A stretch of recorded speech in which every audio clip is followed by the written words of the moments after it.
नमस्ते, good afternoon.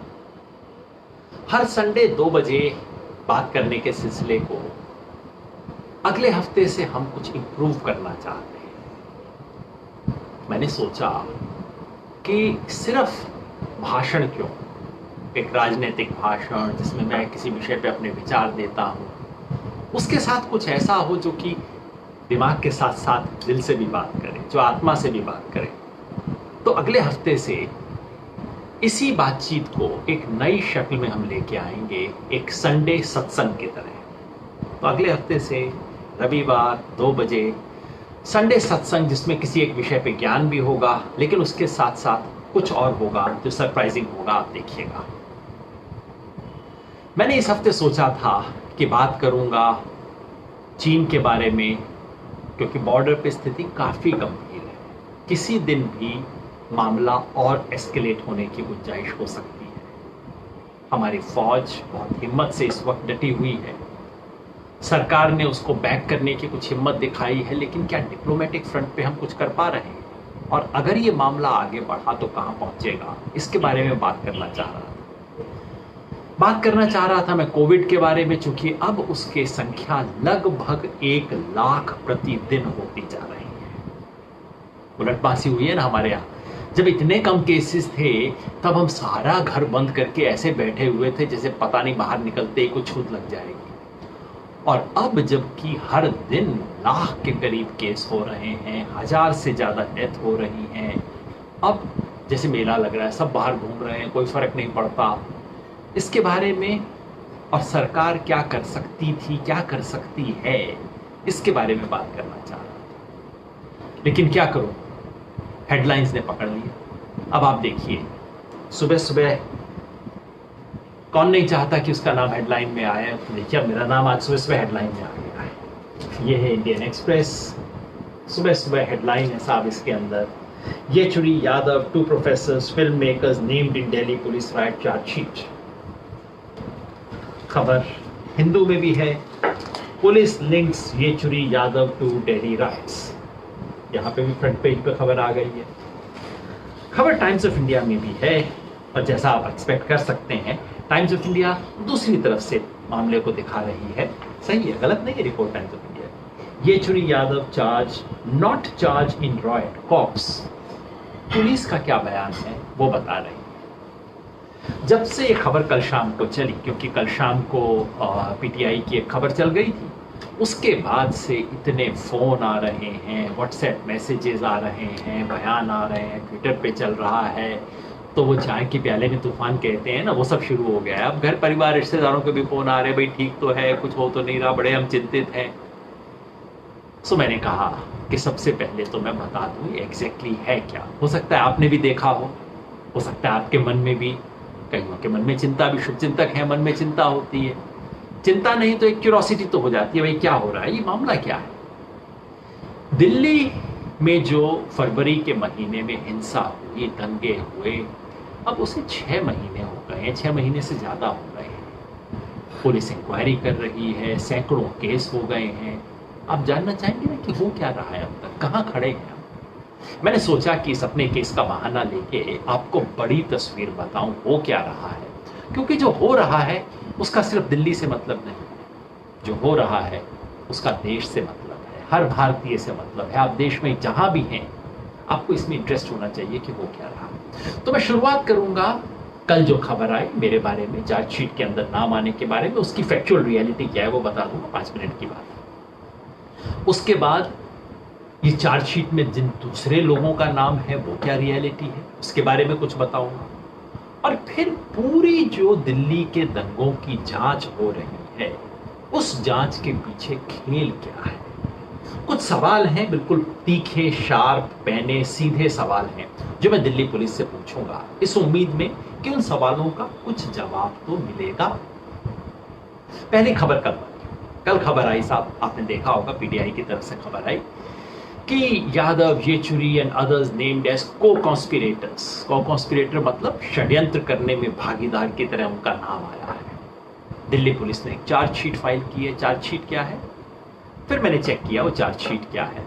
Chargesheet में एक पेज पर मेरा नाम है। ये चार्जशीट है, chargesheet number 50 number, FIR number 50 है, जो जाफराबाद में एक 17 साल के बच्चे की मृत्यु हुई थी। सीलमपुर जाफराबाद इलाके में दिल्ली दंगों के दौरान एक 16-17 साल के बच्चे को पहले चोट लगी, आखिर उसकी मौत हो गई। उस बच्चे की मौत के बारे में ये पूरी की पूरी चार्जशीट है। चार्जशीट का मतलब क्या होता है? जब पुलिस अपनी इन्वेस्टिगेशन पूरी कर लेती है तो वो कोर्ट के सामने बताती है कि हमने अपनी तशवीश कर ली है और हमारे हिसाब से ये हुआ। उसके बाद मामला कोर्ट में जाता है, फिर कोर्ट चेक करता है कि पुलिस जो आरोप लगा रही है वो सही है कि नहीं है। चार्जशीट, पुलिस आरोप लगाती है, चार्जेस फ्रेम करती है, फला लोगों ने किया है। सो पहली बात तो ये मैंने देखी कि क्या मेरा नाम आरोपियों में है? नहीं है। दिल्ली पुलिस ने भी कल शाम तक क्लैरिफाई कर दिया कि नहीं, मेरा नाम, येचुरी का नाम एक्यूज्ड लोगों में नहीं है, तो चार्जेस हमारे खिलाफ नहीं है उस मर्डर के। तो फिर हमारा नाम कैसे है? हमारा नाम एक गवाह के बयान में है, जिसको बोला जाता है डिस्क्लोजर स्टेटमेंट। एक गवाह है गुलफिशा के नाम से जो बयान वहां दर्ज हुआ है, उस बयान में हमारा नाम है, मेरा नाम है सीताराम। मैं एग्जैक्टली बयान आपको पढ़ के सुना दूंगा, पर डिस्क्लोजर स्टेटमेंट होता क्या है ये आपको पता होना चाहिए। ये अभी कोई विटनेस का बयान नहीं है। ये नहीं है कि किसी ने गीता कुरान के ऊपर हाथ रख के शपथ लेके कहा हो कि मैं बोल रही हूँ, सच बोल रही हूँ, सच के अलावा कुछ नहीं बोल रही हूँ, जैसा हम फिल्मों में देखते हैं, वैसा कुछ नहीं है। ये पुलिस कह रही है कि हमारे साथ बातचीत में गुलफिशा ने हमें ये बताया। ये पुलिस का बयान है, गुलफिशा का नहीं है। पुलिस कहती है कि उसका बयान है। और अगर आपने कभी भी क्राइम रिपोर्टिंग की हो या किसी दोस्त से, पुलिस वाले से, किसी से भी आप पूछ लीजिए क्या होता है, पुलिस बैठ के बनाती है इसको बयान, क्योंकि इस बयान पे हस्ताक्षर भी नहीं होंगे। जो जिसके नाम से, मान लीजिए आपके नाम से बयान हो, आपका साइन भी नहीं लेंगे, आपसे पूछेंगे भी नहीं कि भाई से बयान ठीक है गलत है। और बाकी दो के केसेस में तो नीचे पुलिस को लिखना पड़ा है रिफ्यूज टू साइन, यानी कि हम जिसे उनका बयान बता रहे हैं उस पर उन्होंने दस्तखत करने से इनकार कर दिया। अब आप समझ लीजिए क्या खेल है। आमतौर पे कहा जाता है पुलिस फंसाने के लिए बयान बनाती है। तो पुलिस ने कल बयान बनाया, ये जो चार्जशीट में आता है, पुलिस ने एक गवाह के मुंह में ये बात डाली है। अभी उस गवाह ने मजिस्ट्रेट के सामने जाके नहीं बोला है, उसने अभी अपनी गवाही नहीं दी है, हम नहीं जानते उसके मन में क्या है, उसने क्या कहना है। उसके मुंह में जो बात डाली गई है वो ये है, अंग्रेजी में है बयान। वो वहां के बारे में कह रही हैं जाफराबाद सीलमपुर में क्या हो रहा था।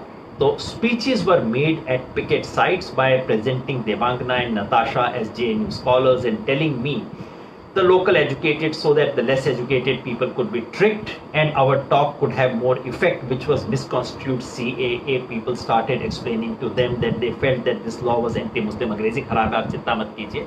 बेसिकली वो ये कह रहे हैं, गुलफिशा कह रही हैं कि नताशा वगैरह ने आके मेरा दिमाग खराब कर दिया और ऐसी बातें हमारे दिमाग में भरनी शुरू की। गुलफिशा वास्तव में कह रही है नहीं, हम जानते नहीं, वो तो जब कोर्ट में मामला आएगा तब वो अपना मुंह खोलेगी, तब पता लगेगा।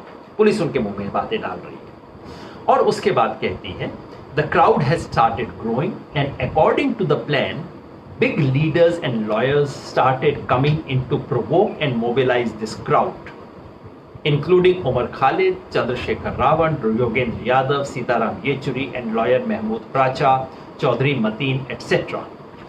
तो चूंकि मोर्चे में भीड़ बढ़नी शुरू हो गई थी, इसलिए वहां पे बड़े नेताओं और वकीलों ने आके लोगों को भड़काना शुरू किया। और ये भड़काने वाले लोग ये है, मैंने नाम आपको पढ़ के सुना दिया। ये बयान पुलिस ने गुलफिशा के नाम से लगाया है। अब मजे की बात ये कि भाई अगर पुलिस को जानना है कि मैंने जाफराबाद सीलमपुर में क्या बोला, तो पुलिस को गुलफिशा से पूछने की क्या जरूरत है भाई, वो तो वीडियो पे है। पुलिस ने वैसे भी अपना वीडियो बनाया होगा, पुलिस ने वीडियो नहीं बनाया होगा तो मैंने वीडियो बनाया है। और आज नहीं दूरा दे रहा, मैं पहले दिन से फेसबुक पे लगा हुआ है, आप जाके मेरी फेसबुक पे देख लीजिए, इसमें क्या खुफिया बात है। एक स्टेटमेंट आप मेरे वीडियो से निकाल दीजिए ना, कह दीजिए कि भाई ये भड़का रहे हैं लोगों को हिंसा के लिए।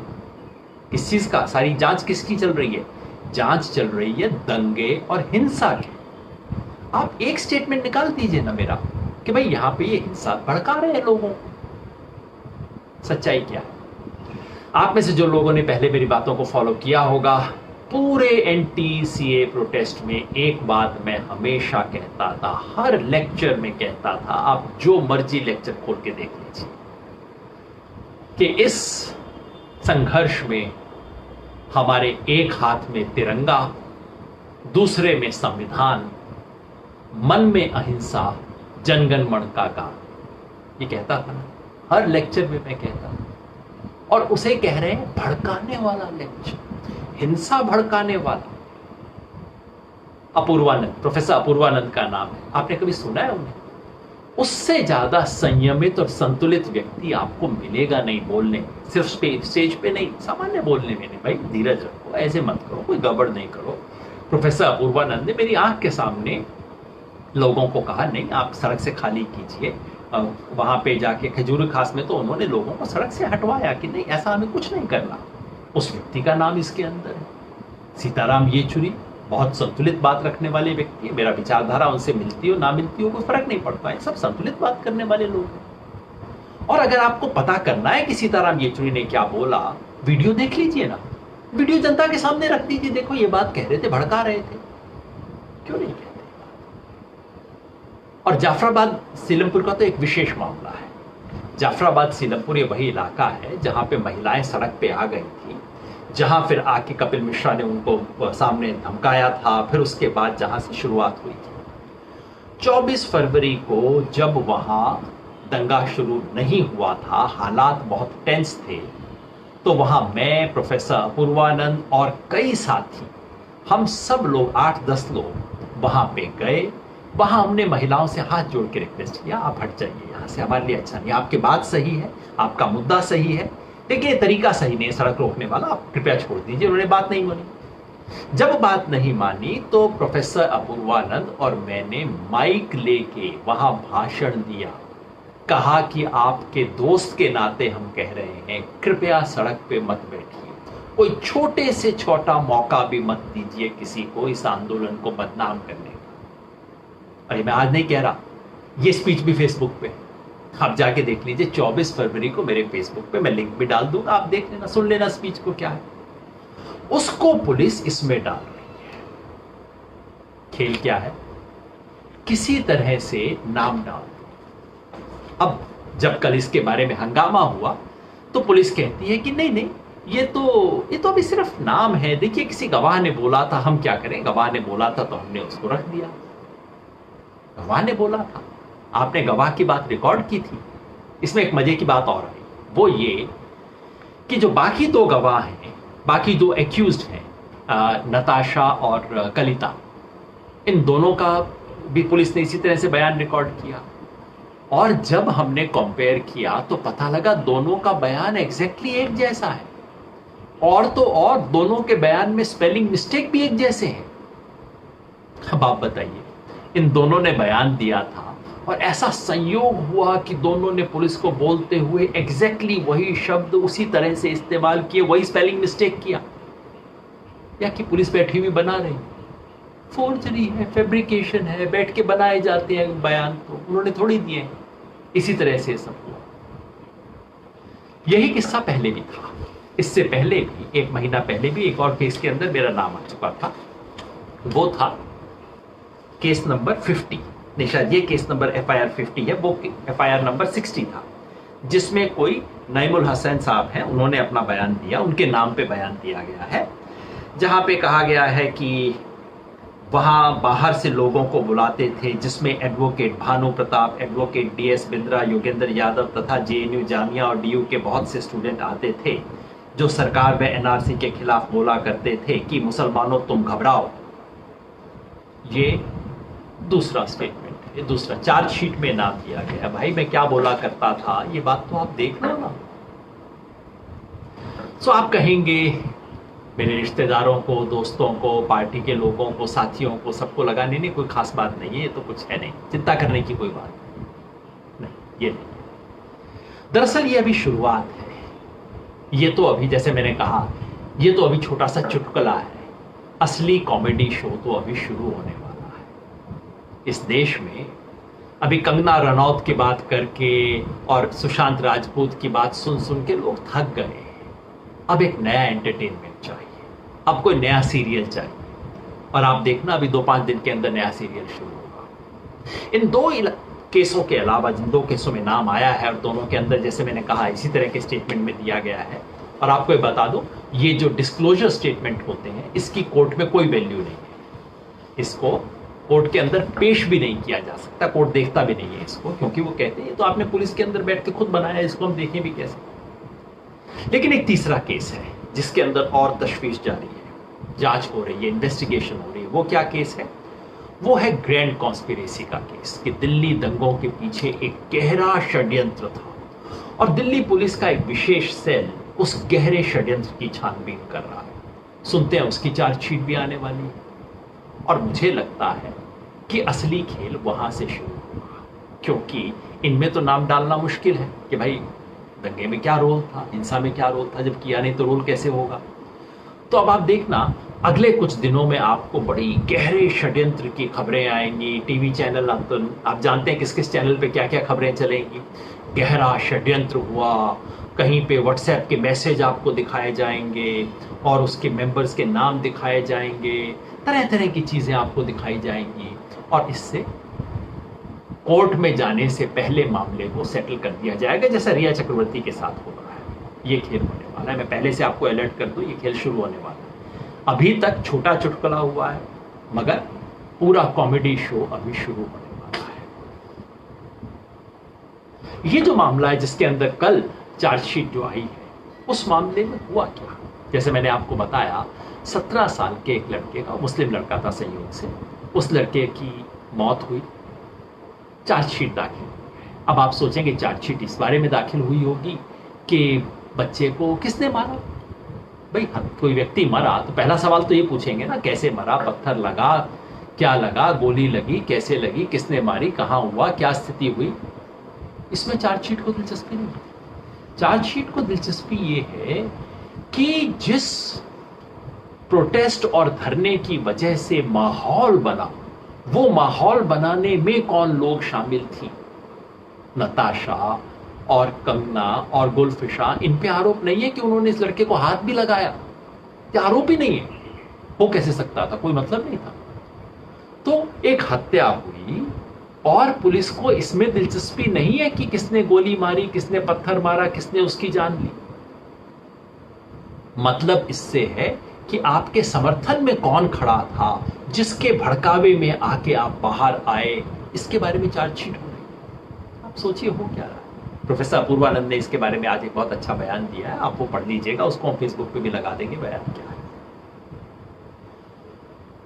यही बात बाकी सब केसेस में हो रही है।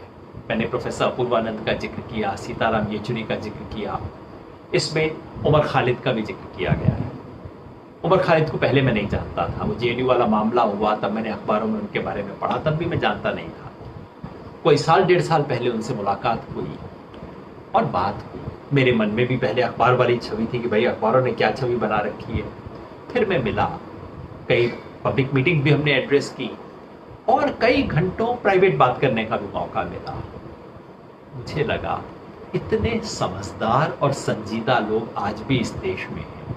मुझे वाकई खुशी हुई, गर्व हुआ कि हमारे देश में आज भी ऐसे नौजवान हैं जो इतना संजीदा तरीके से इस देश के भविष्य के बारे में सोचते हैं।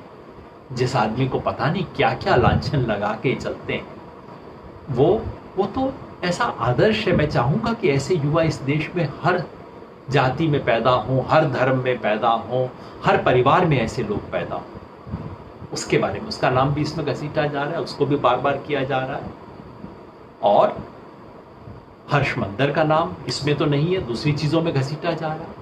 अब हर्षमंदर भाई के बारे में जैसा आप कोई भी व्यक्ति उनको मिला है जानता है, वो 5 मिनट भी बात करते हैं तो उसमें गांधी, अहिंसा और मोहब्बत इसकी बात करते हैं। ऐसे व्यक्ति को किया जा रहा है। तो ये हो क्या रहा है? जो हो रहा है इसके बारे में मैं कुछ सवाल पूछना चाहता हूं, और मेरी उम्मीद है ये सवाल आप भी पूछेंगे। उम्मीद है ये सवाल टेलीविजन चैनल भी पूछेंगे, क्योंकि आने वाले कुछ दिनों में टेलीविजन चैनल पे खूब चलने वाला है मामला। जब आए तो ये सब सवाल पूछने चाहिए। पहला और सबसे बुनियादी सवाल ये है कि भाई आप किसी कॉन्स्पिरेसी की इन्वेस्टिगेशन कर रहे हो, या कि ये जो इन्वेस्टिगेशन आप कर रहे हो खुद ही एक कॉन्स्पिरेसी है। क्यों कह रहा हूं मैं इसलिए कह रहा हूं कि 25 फरवरी को, यानी कि जिस दिन दिल्ली में दंगे पीक पे थे, खत्म हुए, उस वक्त होम मिनिस्टर अमित शाह जी दिल्ली के चीफ मिनिस्टर अरविंद केजरीवाल से मिले और उन्होंने कहा कि ये स्पॉन्टेनियस, स्वतः स्फूर्त दंगे थे। उसके बाद होम मिनिस्टर अमित शाह ने कहा कि ये तो यूपी के लोगों को बुला के दंगे करवाए गए थे। लेकिन 11 मार्च को पलट गए।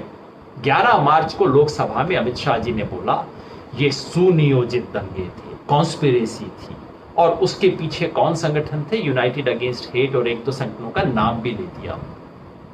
तो अब आप देखिए, इन्वेस्टिगेशन उसके बाद शुरू होता है। तो देश के होम मिनिस्टर, जो कि दिल्ली पुलिस के भी इंचार्ज हैं, उसने इन्वेस्टिगेशन शुरू होने से पहले कंक्लूजन बता दिए। अब दिल्ली पुलिस इन्वेस्टिगेशन कर रही है। क्या दिल्ली पुलिस इन्वेस्टिगेशन करके कहेगी नहीं होम मिनिस्टर ने झूठ बोला था पार्लियामेंट के सामने, ऐसा कुछ हुआ नहीं है? जो हो रहा है वो ये कि कंक्लूजन पहले दे दिया गया, आंसर पहले दे दिया गया, अब क्वेश्चन बनाया जा रहा है जिसके लिए वो आंसर ठीक होगा। क्या ये इन्वेस्टिगेशन है? पहला सवाल। दूसरा सवाल कि आप, दिल्ली पुलिस क्रोनोलॉजी बताती है, ऐसे हुआ, ये हुआ, वो हुआ।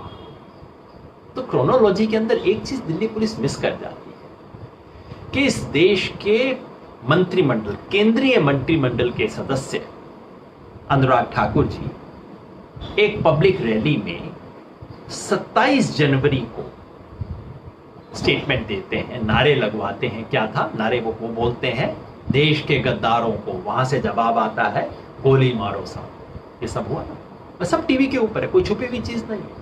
और जब ऐसे नारे लगाते हैं, मुझे पता होता है, जब मैं कहता हूं इनकलाब, मुझे पता होता है सामने से मुर्दाबाद नहीं आने वाला, जिंदाबाद आने वाला है ना। तो देश के केंद्रीय मंत्रिमंडल के सदस्य वहां पे नारा लगवाते हैं गोली मारो का, और उसके 2 दिन बाद गोली चलती है। लेकिन ये दिल्ली पुलिस की क्रोनोलॉजी से बाहर है। क्यों साहब, क्या हुआ? ये बात तो सारी दुनिया को पता थी, आपको दिख नहीं रही क्या?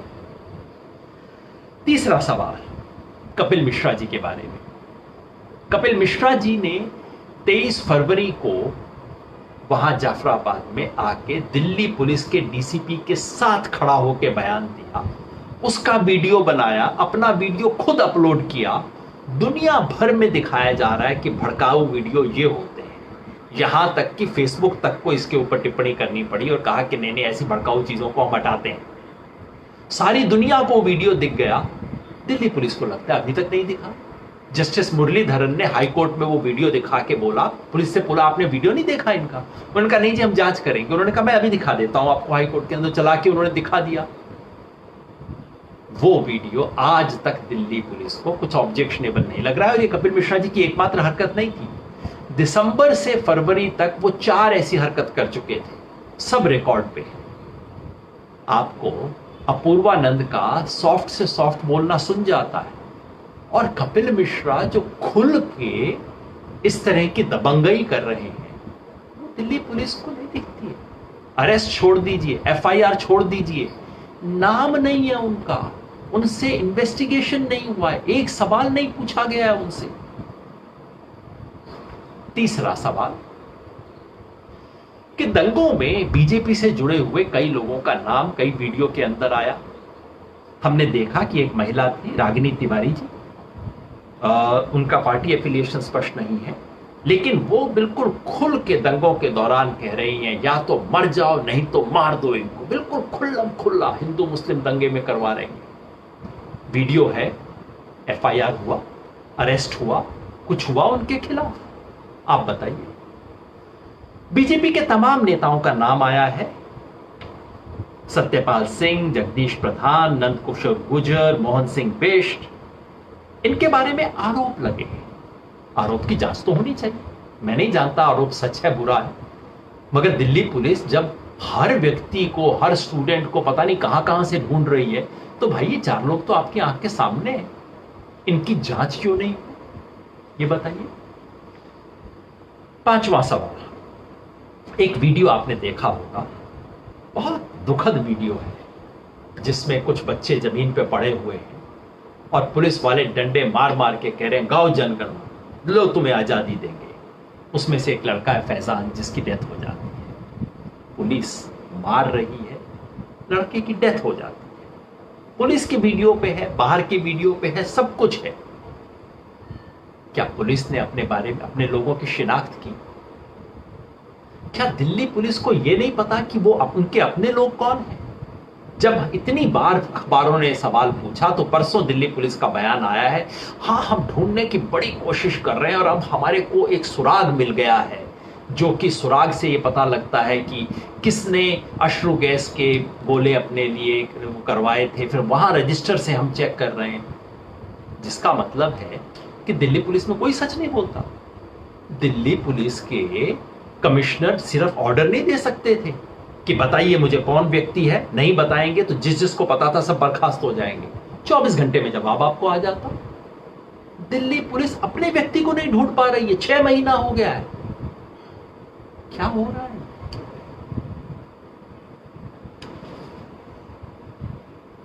छठा सवाल, एक कस्टोडियल टॉर्चर का मामला था जो मैंने पिछली बार बोला था, एक बार बहुत विस्तार से बोला था, खालिद सैफी करके। यहां खजूरी का केस है जहां पे वीडियो है, वीडियो दिखा रहा है खालिद सैफी एक लंबी सड़क पे बिल्कुल खाली हाथ जा रहे हैं। पुलिस दूसरे छोर पे खड़ी है, प्रोटेस्टर्स एक छोर पे खड़े हैं, सड़क पूरी खाली है, वहां जा रहे हैं। जाते ही पुलिस उनको पकड़ती है, एक व्यक्ति एक तरफ से एक कॉलर पकड़ता है, दूसरा बांह पकड़ता है और उनको लेके जा रहे हैं। ठीक है। उसके 6 घंटे बाद पता लगता है कि खालिद सैफी के टांग टूट गए, हाथ टूट गया, बुरी तरह से टॉर्चर, और वो मजिस्ट्रेट के सामने पेश होते हैं। क्या हुआ? दिल्ली पुलिस कहती है कि कुछ धक्कम धक्के में लोगों ने उन पे हमला कर दिया। ये सब पुलिस के बयान है कि भीड़ मतलब स्टैम्पीड हो गई, उसके अंदर वो हो गया। अरे कहां की स्टैम्पीड हो गई भाई? वीडियो है जो दिखाता है कि आप उसको ले जा रहे हो थाने के अंदर। थाने के अंदर कहां से स्टैम्पीड हो गई? मैं खालिद सैफी को मिला, मैंने जाके बात की, उन्होंने बताया पुलिस स्टेशन में लेके गए, 1.5 घंटा बैठाए रखा। उसके बाद ऊपर फर्स्ट फ्लोर के गए और 10 पुलिस वालों ने उन पे एक निहत्थे आदमी को कमरे में बंद करके जिस तरह से मारा, तलवों में उनका पांव ऊपर करके तलवे पे डंडे से इतना मारा कि उनके टांग के हड्डी ऊपर तलवे के इस तरफ जो है हड्डी फ्रैक्चर हो गई। और जो जो किया मैं आपको कैमरे पे बता नहीं सकता। सुन के मेरा शर्म से सर झुक गया, सुन के कि उनके साथ क्या किया गया, किन किन शब्दों का इस्तेमाल किया गया। आज तक आपने उसके बारे में एक भी जांच की? दिल्ली पुलिस के वहां पे थाने के अंदर आप टॉर्चर करते हैं, उसकी जांच नहीं करते। बाकी सब जांच करने का आपके पास समय 6 महीना हो गया।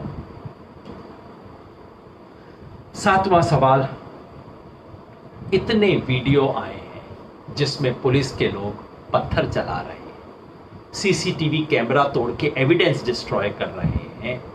इस सब के बारे में कोई भी किसी भी तरह की इंक्वायरी ऑर्डर क्यों नहीं हुई है अब तक? 8वां सवाल कि तमाम लोगों को, जैसे खालिद सैफी का मैंने नाम लिया, नताशा है, इन सब लोगों को पहले साधारण चार्जेस में किया गया कि आपने दंगा किया, ये किया, वो किया। बाद में इन सब पे यूएपीए लगा दिया गया। यूएपीए मतलब अनलॉफुल एक्टिविटी प्रिवेंशन एक्ट, जो कि आतंकवाद का मुकाबला करने के लिए एक्ट बना था, इन पे वो लगा दिया गया सब पे। क्यों? क्योंकि दूसरे सब एक्ट में तो पता था एविडेंस है नहीं, एविडेंस है नहीं, जमानत मिल जाएगी, सबको मिल गई है, नताशा को जमानत, कलिता को जमानत मिल गई, खालिद सैफी को जमानत मिल गई है। लेकिन यूएपीए लगा दो, यूएपीए लगा दो तो अब जमानत कहां से मिलेगी? क्योंकि यूएपीए में, और ये कांग्रेस के जमाने का एक्ट है, सिर्फ बीजेपी के जमाने का नहीं है, कांग्रेसियों ने बनाया था। एक्ट ऐसा है कि आपको बेल लेने से पहले साबित करना पड़ता है कि केस निहायत झूठा है, नहीं तो आपको बेल भी नहीं मिलती यूएपीए के अंदर। वो यूएपीए इस पे क्यों लगाया गया? क्या दिल्ली पुलिस बता सकती है इसको? क्या सिर्फ एक नियत नहीं है इसके पीछे कि किसी भी तरह से केस साबित हो या ना साबित हो, इनको अंदर रखो, वही खेल जो कि अखिल गोगोई के साथ असम में खेला जा रहा है। एक जिले में जाते हैं, केस खारिज हो जाता है, जमानत हो जाती है, तो दूसरे जिले में अंदर, दूसरे जिले में गए, जमानत मिल गई तीसरे में, और आखिर में यूएपीए लगा दिया कि चलो अब अंदर रहो, अब तुम बाहर आ ही नहीं सकते। एनएस से यूएपीए उन पे लगाया गया। 9वां सवाल कि दिल्ली पुलिस इस तरह के जो कन्फेशंस है, ये बेसिकली कन्फेशन है, दिल्ली पुलिस अपनी तरफ से स्टेटमेंट बना रही है, इन सब चीजों को लीक क्यों किया जा रहा है? एक हफ्ता पहले उमर खालिद ने इसके बारे में बयान दिया कि उनके एक दोस्त के साथ क्या किया गया।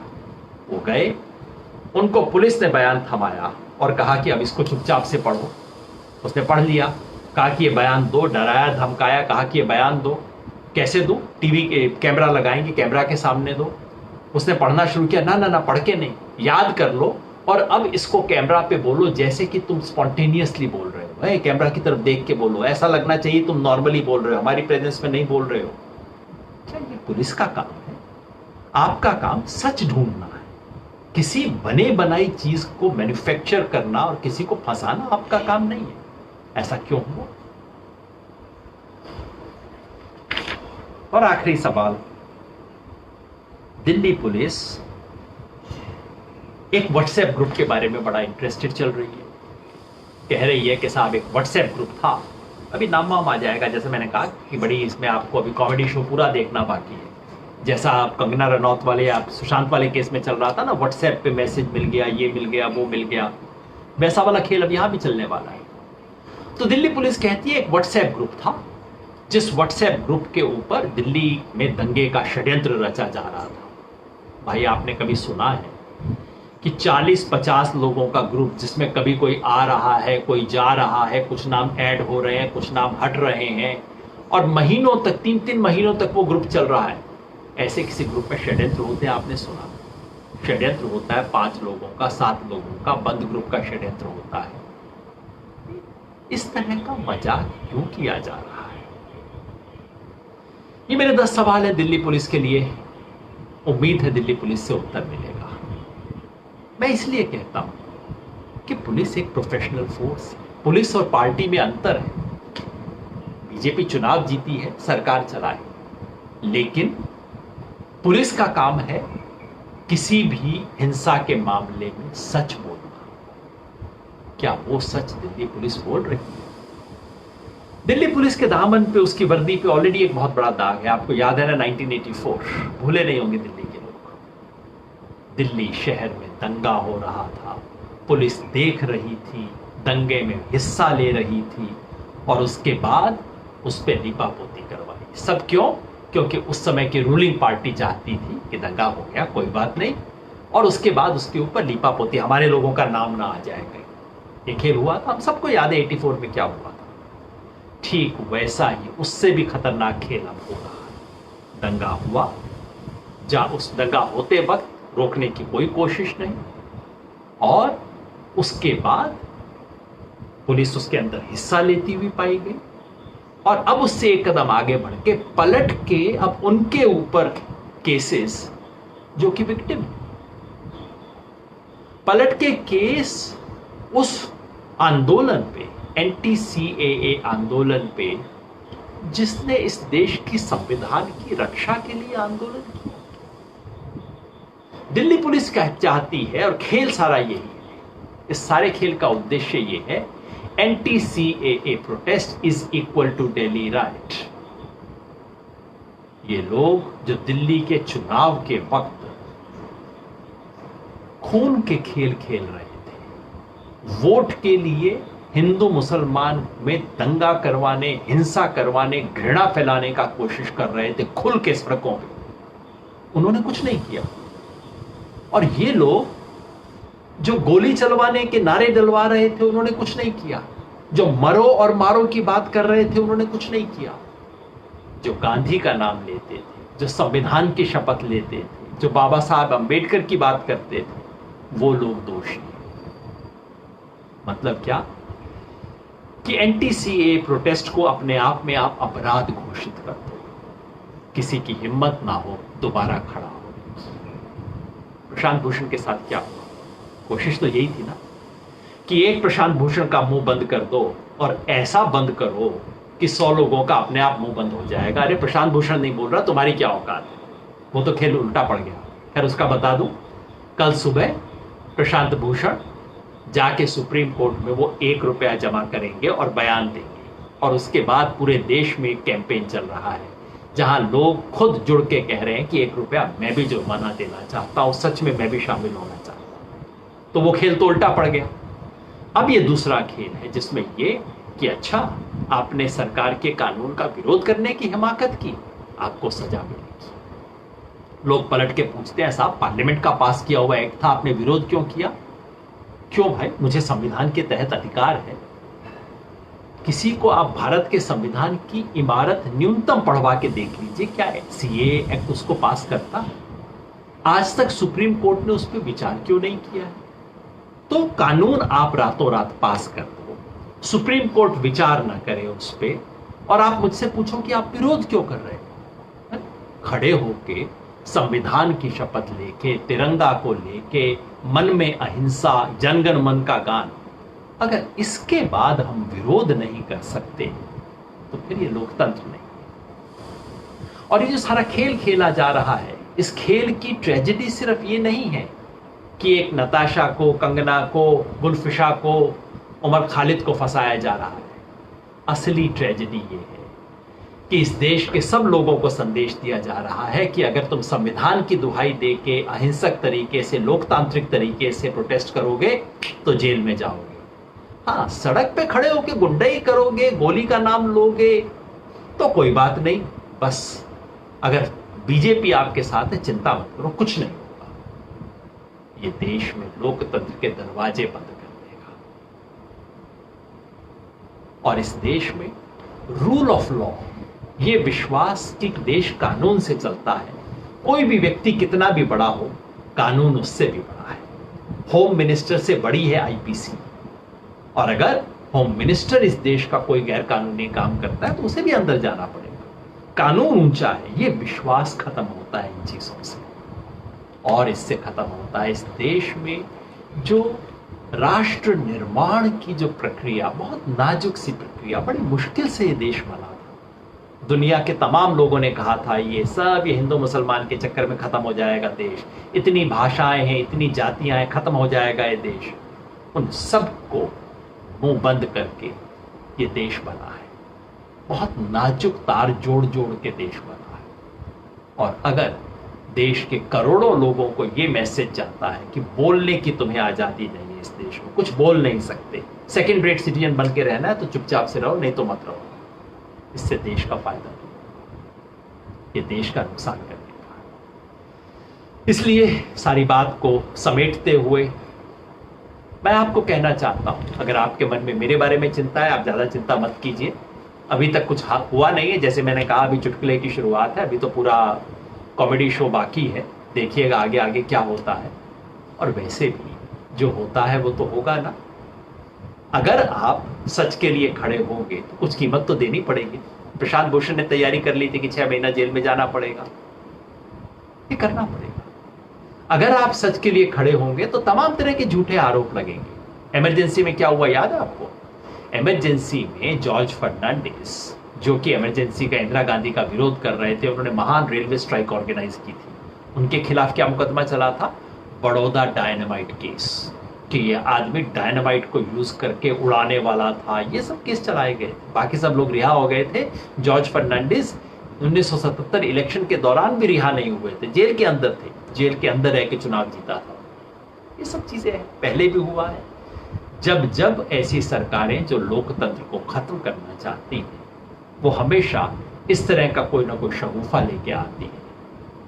लेकिन जिन लोगों को लोकतंत्र की बचाना है, जिन्हें इस गणतंत्र को बचाना है, जिन्हें इस देश को बचाना है, उन्हें कुछ कीमत अदा करने के लिए तैयार रहना होगा, सच को बोलना होगा, सच बोलने के लिए जोखिम भी उठाना होगा। यही बात मैं आपसे करना चाहता था। मेरे ख्याल में आज कोई सवाल जवाब के लिए विशेष जरूरत नहीं है, क्योंकि सवाल तो आज मैंने ही दाग दिए हैं और जवाब हमें मिल जाएंगे। जवाब जब मिलेंगे उम्मीद करते हैं कि दिल्ली पुलिस से आपको जवाब मिलेंगे, तब हम बात करेंगे। 2 सूचना फिर आपको दे दूं। पहला तो जैसे मैंने कहा, अगले सप्ताह से 2 बजे का ये जो संडे सत्संग हम करते हैं, इसका स्वरूप बदल रहे हैं। आपको ज्यादा इंटरेस्टिंग लगेगा, ज्यादा कुछ सामग्री मिलेगी। सिर्फ दिमाग को नहीं, आत्मा और दिल से भी हम बात करेंगे। और इसके साथ आप में से जो साथी कई बार मुझे कहते हैं कि कुछ चीजों पे आप बताइए, प्रोफेसर राव ना, मास्टर से एक उम्मीद रहती है कि अच्छा कुछ बोलिए, तो एक मास्टर क्लास होनी चाहिए पॉलिटिक्स में। इसके बारे में हम सोच रहे हैं। और अगर आप सोचें तो फेसबुक को फॉलो करते रहिएगा।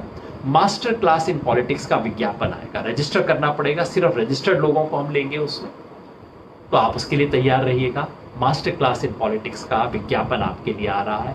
कई महीनों तक हम वो मास्टर क्लास करेंगे, संवाद करेंगे, हम सब लोग मिलकर सीखेंगे। तब तक के लिए बहुत बहुत शुक्रिया।